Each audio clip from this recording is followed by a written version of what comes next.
ప్రేక్షకులకు నమస్కారం. ADN news TV మనదర్శి మన లోకల్ ఛానల్.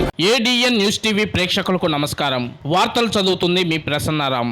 ముళ్లమూరు మండలం సుంకరవారిపాలెం గ్రామంలో శనివారం శ్రీ సీతారాముల వారి విగ్రహ ప్రతిష్ఠ కార్యక్రమంలో పాల్గొని స్వామివారికి ప్రత్యేక పూజా కార్యక్రమాలు నిర్వహించి స్వామివారి ఆశీస్సులు తీసుకున్న దర్శి నియోజకవర్గ Telugu Desam party incharge doctor Guttipati Lakshmi, TDP యువ నాయకులు డాక్టర్ కడియాల లలిత్ సాగర్ దంపతులు. ఈ కార్యక్రమంలో వారితో పాటు ముళ్లమూరు మండల టీడీపీ అధ్యక్షులు కూరపాటి శ్రీను, మండలంలోని టీడీపీ సీనియర్ నాయకులు, సుంకరవారిపాలెం గ్రామ టీడీపీ నాయకులు, కార్యకర్తలు, అభిమానులు తదితరులు ఈ కార్యక్రమంలో పాల్గొన్నారు.